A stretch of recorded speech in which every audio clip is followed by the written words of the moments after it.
Okay, here's a trip to the Ark encounter. It's a new exhibit. It's an indoor-outdoor park, and then it's got attached to it a giant replica of the Ark made to size, supposedly, so people can check it out.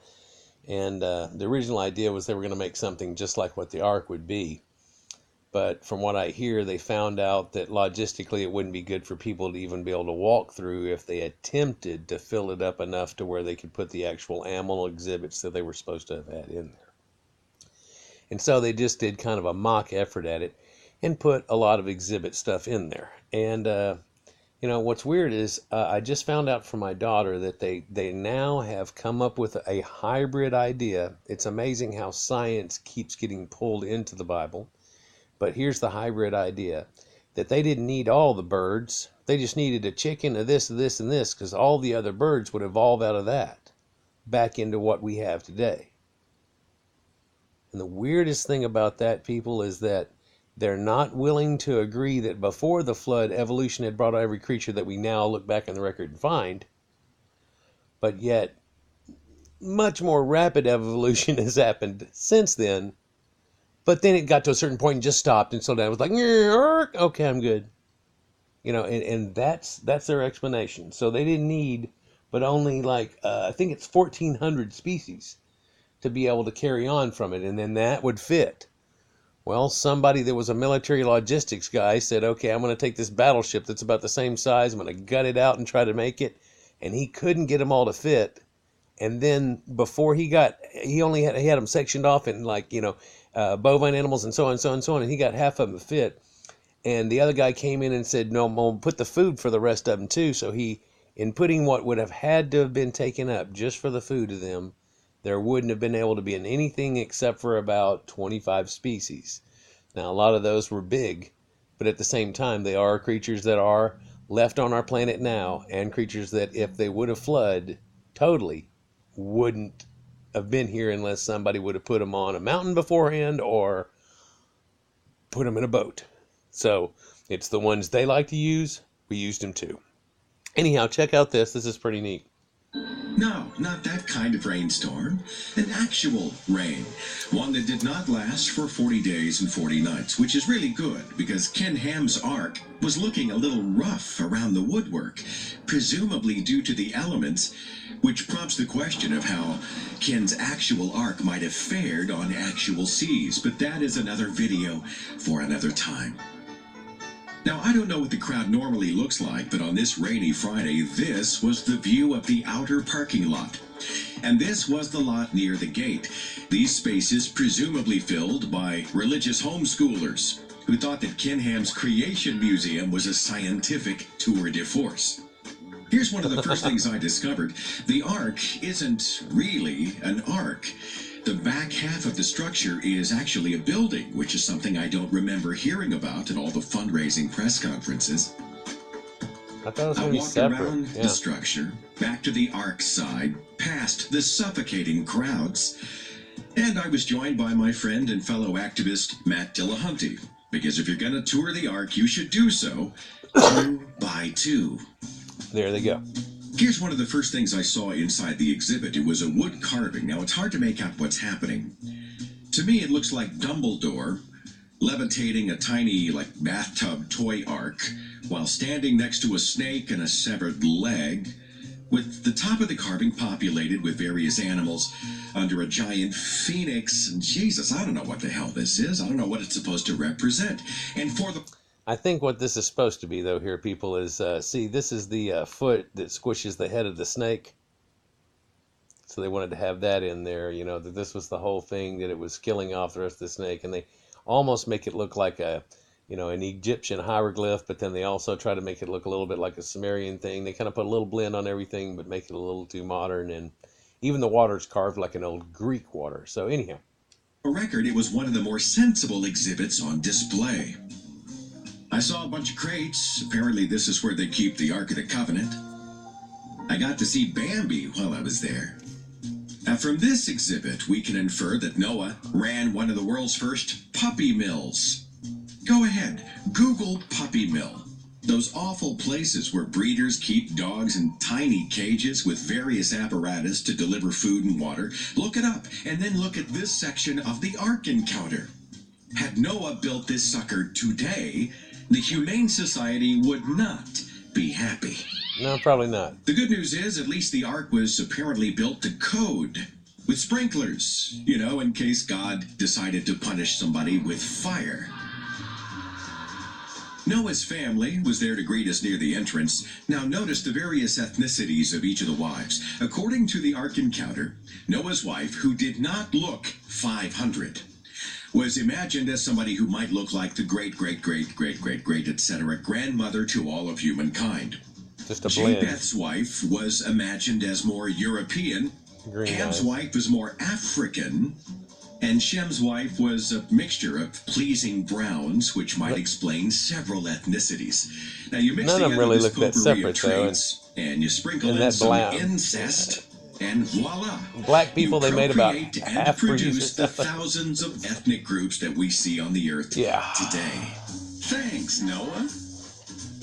Also, one of the first things I noticed were these curious light fixtures inside the Ark.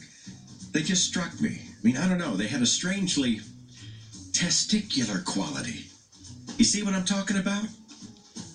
Actually, that looks like those little urn droppers, and it was actually the thing that signified time, that they could put water into them, and they would seep out and drip off that little tit on the bottom of them onto the ground, and it's what gave us our time scale that we have today of 60 seconds in a minute, 120 in a year, in an hour, and all that. The whole scale of time comes from a Sumerian thing like that. And also they found that those exact vessels, because of their leaking away and sweating a little bit and the wind blowing across them, would become cooler than the actual air around them. And almost like when you drink something out of a tin can or whatever, that it gives you that cooler type of effect. And it was a cooling water, and they talk about it a lot in the Sumerian things. And I think that's what they were looking at. But yeah, it didn't. Yeah, and they didn't use them for lamps, because that type of clay formation leaks. They would use the little bottom ones, and they bisqued the bottom of them and fired them with stuff on the inside that glazed them a little bit so they wouldn't leak through. Otherwise, you'd have oil all over everything. It'd be dripping all the time. Anyhow. I saw a few more animals here and there in various cages. Lots of storage for water and food and dinosaurs. Yes, dinosaurs. I don't know why they even put those on there, but they have an excuse to say that this is how the dinosaurs showed up on the planet. Some of them on this level and some of them on that level, that some of them got on the Ark and other ones didn't. It's what they're saying in this exhibit. It's their new way of explaining it. Before they were like, now they're like, okay, here's how you get the layers. So now they've taken a lot of the space that couldn't even be filled up by regular creatures and invoked having some dinosaurs. Problem is that a velociraptor like that's going to eat that deer over there next to him that he's staring at, and he needs to eat one of those every couple of days. And you could come out of the Ark after a year of malnourished if you only ate about 35 of them, but there's no space in the Ark to put 35 of them for him, or 35 for the other one that's staring at the ground over here, because that'd be 70. And then you have the dinosaurs that are on the right and the left and over here and over here and over here and over here, and the food that it would take for those. And here's the problem overall, guys. Once they get out of the Ark, what's going to keep them from just eating each other? And what food source will they have until they themselves and the other creatures themselves breed? Which takes months to years for every single one of these creatures to actually come off. I mean, all the plant life's killed if you read the Bible. Everything's gone. So where do they even get food from? Where does the people get food from? Let's continue. I bumped into a painting of Kenny Loggins. I just love his music. I learned at the Ark Encounter one of the reasons for humankind's descent into darkness and the fall of man was civilization. Yes, they actually blame civilization, believe it or not, on the cause for what the problem was. If you remember, once mankind came together and did something smart, they made the Tower of Babel and made everybody confuse languages. And this was their reason that everybody had different languages, but they used to all have one, right? And so civilization was actually the thing too. It had gotten Mankind had gotten going too much. And of course, there's the Nephilim and all that type crap, but they don't talk about that in here. They say that the civilization caused this caused this caused that. And of course, civilization caused sin because they started doing things that were ungodly. Of course, back then, ungodly was making a civilization. Then, funny, ironically, after the flood, God wants you to kill other people and steal their civilization and do that shit. In fact, what he wants you to do is start worshiping to him, mocking what they do, but not to their gods, to him. Do you see that? That doesn't make that really? Let's continue. That's right, we became too civilized to remain good. I stumbled upon this fantastic diorama. It depicts pre-flood wickedness. People back then weren't thrown to the lions. They were thrown to the dinosaurs. Really? So this is Minotaur. Ken, This is Minotaur. Ken Ham, you just cracked me up, man. The evil continued, just begging for a great and global flood. Humankind sacrificed babies. We participated in all kinds of carnality, and we were generally horny. Funny, they don't talk about Baal worship very much, but it's the strength through the whole thing, and the gods and the way they looked, and the trap door with the fire up under it, and they throw their babies. They ought to have some fake little Disney thing where they took and throw a baby in there. When they do it, it goes whoosh and fires up. Every time they whoosh and fire it up and scare the hell out of fucking kids, because that's what the Bible was meant to do. That's the whole story right there. It's like, man, if kids are bad, I'd just whoosh, throw you in a fucking fire. Pardon me. There were more cages, various cages. Not many relative to the size of the ark, but enough to get your attention. Many of these cages relatively And what they do is they tell you that they didn't have to have the giraffes anymore.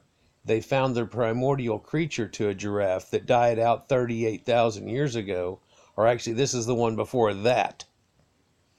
And they just got that through a time travel machine or something. And they got it, and it would end up making the three creatures that are found in the geologic record that are the giraffe and the other two creatures that are like it, including the North American one. Which, so now they've, just off this exhibit, they go, see, there's the North American guy. But you go, what about all the other creatures and bison and things from North America? That this covers it all. Huh? Okay, I'm going to go on. tiny, which gave the few animals we saw almost no room to Pterodactyl? move or maneuver. But they were stuffed, so I guess this was not a problem. But in the real ark, I'll bet the raptors were pissed. We learned in the Ark Encounter how thousands of tons of animal poop might have been routed to a huge animal-powered Uber toilet. Now this is weird. So this is their whole, they've actually invoked the fact that not only could this man build this incredible freaking boat out of nowhere, whenever he has no skills whatsoever, but it's going to take rain in off here and off pressure mechanisms. It's going to push and pull and auto clean and feed and water, all these things. I'm serious. They're showing that, they're saying, well, this is possible.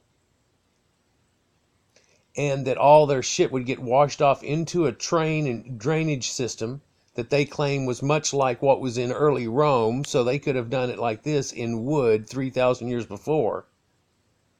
They claim this, and that it would all wash off into this giant shit tub thing that, believe it or not, they've got animals that are going to use these cogs and wheels, and their motion causes it to move and push and pull. You see this whole mechanism that they've got going on here, this, Willy Wonka looking creation that they have going on here. Isn't this amazing? And that they would heat this up with fire, and it would make this thing start moving, and it would all naturally work, and it would dump the water up here and keep washing everything out with even sterilized water. And I'm just going to go on. A big toilet house within the boat.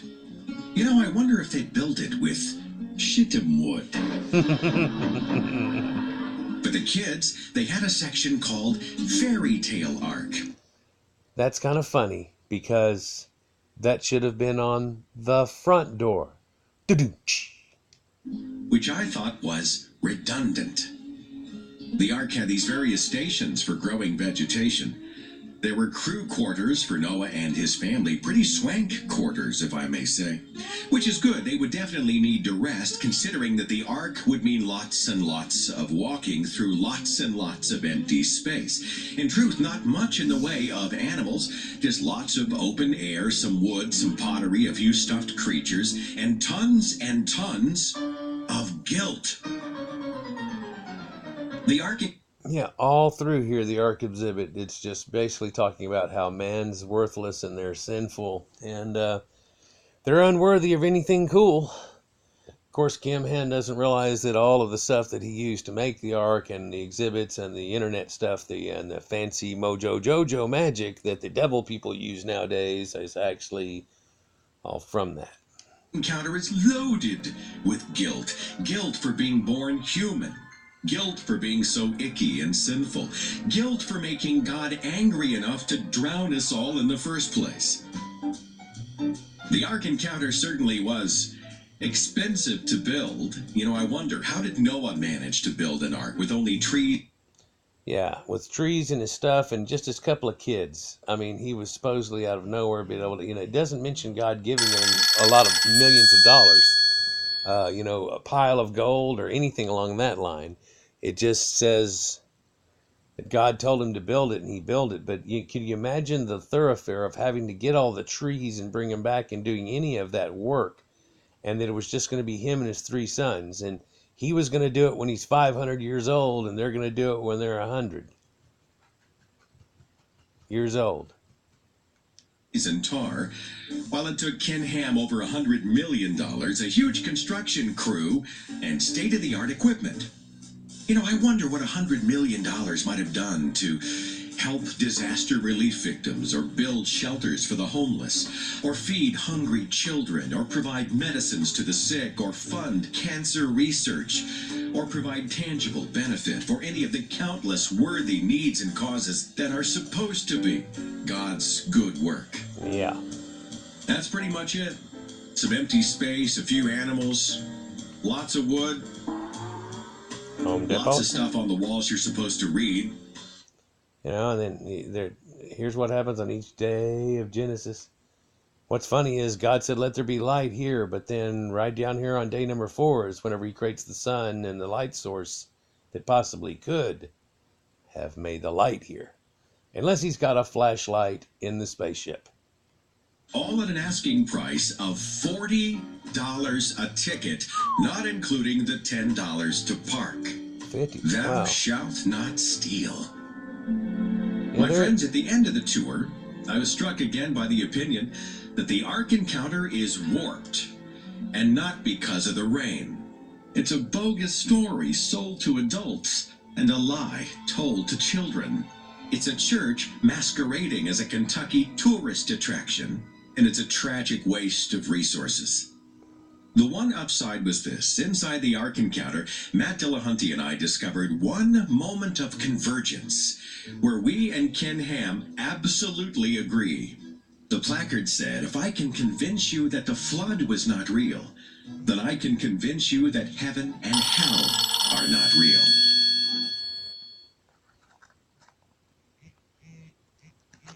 And I think he's right.